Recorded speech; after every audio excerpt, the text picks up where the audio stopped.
Primeiro foi unha ameaza cun coitelo, despois unha pelexa entre semellantes que fartou aos veciños.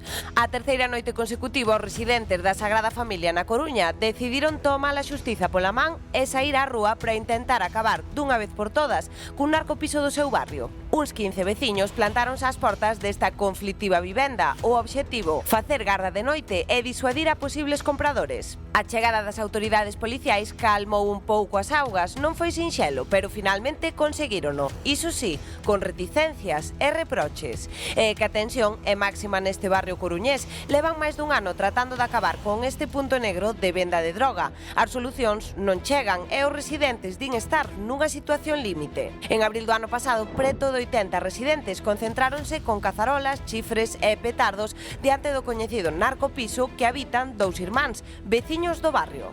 Tráfico e consumo de drogas en plena rúa, intimidación ou mesmo ameazas forman parte do día a día dos residentes. Os veciños xa advertiron á policía de que están decididos a ser unha patrulla alternativa que vixíe e vele polo seu propio benestar. Será o camiño para atallar o problema ou esta iniciativa veciñal pode converterse nun auténtico perigo? Esa é a clave. De seguida nos ocuparemos de Mati, pero agora imos con esta, alternativa que toman estes veciños da Coruña fartos dos narcopisos e din da inacción policial. Isto levaos, Miguel Mandallo, a organizar as súas propias patrullas veciñais. Contanos. Pois sí, Rocío, van seguir porque xa son 3 noites de desvelo e de tensión. Estamos cos veciños aquí da Sagrada Familia deste barrio coruñés. Pablo, como estades a levar todas estas noites, todas estas pelexas, ameazas con coitelos? Pois imagínate, o que require a situación é, primeiro, moita calma, porque estamos xa desbordados. Como che dicía antes, levamos xa 1 ano e medio pelexando con estas historias e cada vez estamos máis fartos. Todos os días chamando a policía, a 2 e a 3 veces, veñen por aquí, sigue habendo follóns todos os días. Antonte mismo, que casi foi das peores noites, incluso queimaron unha das cortinas que teñen aí pola ventana, lume debaixo dun coche, suerte que estábamos nós para poder quitar o lume, afastar o lume do coche, porque senón xa nos temíamos aquí o peor, tuvo que chamar os bombeiros, a policía, e isto é un sin vivir, todos os días así, día e noite, e xa non sabemos que facer, a verdade. Claro, estamos xustamente no piso, as nosas costas temos o punto negro, o punto de venda de droga, e sodes vos os que baixades aquí a intentar solucionar o problema. Sí, claro, non nos queda outra, porque a policía ao final chámala, veñen, fan unha intervención, fan un traballo moi bon, co pouco que poden facer eles, pero claro, unha vez se marchan, isto continúa. Vos amosamos aí 5 minutos apenas, xa desde as 6 da mañá levan aquí entrando e saindo drogodependientes, e isto é un goteo continuo todo o día. E claro, cando veñen de malas, pois hai líos e tócanos a nos lidiar con eles. Estamos tamén con outra veciña afectada, Cristina. De quen é o narcopiso? Pois mira, o piso dunha familia, por así decirlo. Hai unha señora maior de 86 anos e os seus fillos.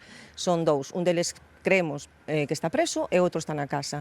Que pasa? Que eles son propietarios, é difícil botalos daí, eles prestan o seu piso para facer o que fan, que é venta de droga, consumo, acollen xente dentro que están aí a modo ocupa para o seu beneficio, aí está unha embarazada que debe estar a punto de dar a luz, que non sei que vai pasar con ese rapaz, policía, asuntos sociais, por favor, políticos, xueces, que alguén haga algo, que o necesitamos axuda neste tema, de verdade, é complicado, porque estamos dando a cara aos veciños, nos afrontamos a situacións que non nos corresponden, peligran a veces nuestra integridade. Se un día pasa algo con nosos fillos, non sei que vai pasar aquí. Juan, queredes unha solución xa, porque levades moito tempo loitando contra esta situación. Sí, é un punto negro, hoxe en día no barrio, digamos o peor que temos, o máis activo.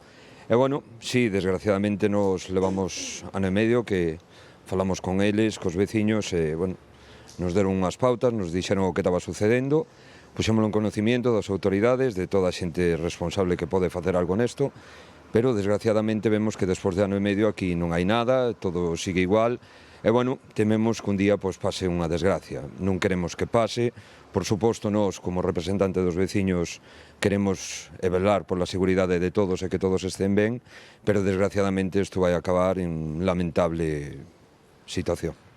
Xa vedes, compañeiros, como está a situación neste barrio coruñés. Esperemos que se solucione canto antes e que o problema non vai a máis.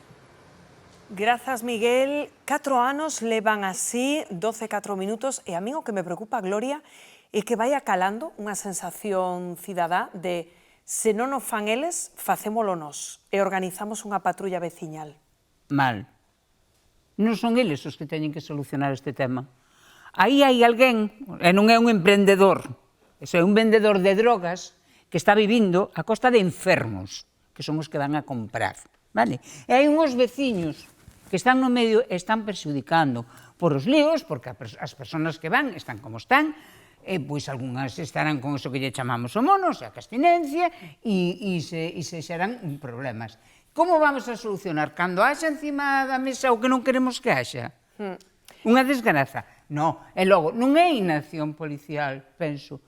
Pensemos ao mellor se é deso, falará mellor o letrado que a mí, líbreme Deus de meterme no seu terreo, pero ao mellor é inacción judicial e legislativa, previamente, claro, os xueces aplican a lei. Hai que darlles armas para que non entren por un lado e salgan por outro, porque se os veciños saben que hai 4 anos que se está producindo eso aí, de verdade os xuíces non o ven? E de verdade os legisladores non o ven? Totalmente. Aquí o que está a policía... Que hai unhos sinvergüenzas aproveitándose de enfermos. Claro, aquí a policía o que está dicindo, evidentemente temos un problema cos narcopisos que hai que abordar desde o lado judicial, pero aí a policía, María, o que lles está dicindo aos veciños é que este non é o xeito de actuar. Organizarnos unha patrulla... Prudencia, e non vos metades que podemos acabar moi mal. O que pasa é que a desesperación da xente, a ver, noite tras noite e ano tras ano, ao final a xente desbordase. A policía fai o seu traballo, pero marcha daqui e os que sufrimos somos nós, porque cando veñen estes cabreados e cando hai navalladas ou cuchilladas, ao final que non padece a xente que vive ali. E ao final desesperaste a cara que ten esta xente, vense negros, están pasando moi mal. Entón, ao final dis, que facemos? Pois temos que axudarnos nós, uns aos outros. Pero claro, isto que non sirve de precedente, porque se facemos así en todos os barrios, claro, é que a miña este precedente preocúpame, non? Sí, aparte que, bueno, isto é unha queixa de hai 4 anos, neste caso concreto deste narcopiso, pero o barrio da Sagrada Familia na Coruña ven tendo problemas de tráfico de drogas dende os anos 80, 70, hai moitos anos, non? Entón, é un barrio tremendamente abandonado tamén polas institucións que dende ese barrio levan reclamando pois máis atención, xa que a Coruña é unha cidade que se modernizou moito, que chegou moita xente, que agora está moi... Pero é algo máis co obelisco, que é o que teñen que entender os concellos. Efectivamente, entón, que estes barrios, que isto é a Coruña tamén de toda a vida, non? Sagrada Familia, Monte Alto, Os Mallos, Barrio das Flores, pois hai que mirar un pouquiño máis para estes barrios, non? Que reclaman dende hai tantos anos a inseguridade, o problema que hai, porque estou de acordo en que hai un problema de tráfico de drogas, pero hai un problema de xente enferma, que non hai que mirar cara a outro lado e que botamos dun barrio para meter noutro, non? Sí, aquí eu creo, non, Adrián, que todos de algún xeito entendemos, non, a desesperación dos veciños. Dicía María que, claro, non fan caso, tes que convivir con ese narcopiso, pero, claro, pódense dar situacións de moita violencia, non? Se esa patrulla veciñal se ten que enfrontar pois os que rexentan ese narcopiso a unha propia persoa drogodependente que vai desesperada pola súa dose e non a deixan pasar. Evidentemente, eso é o que trata de evitar a policía, non? A policía non me cabe duda de que as intervencións que fai son correctas e perfectas. Que pasa? Que non poden facer máis alá do que a lei lle permite e ampara. O que ocorre aquí é que hai un problema do sistema. É dicir, a policía fai a súa función... O que apuntaba a Gloria, vamos, non? Exacto. Manda o xulgado de instrucción, o xulgado de instrucción fai a súa función, Fiscalía fai a súa función, Servicios Sociais fai a súa función, os políticos fan a súa función. Que pasa? Que non hai... Presumimos que sí.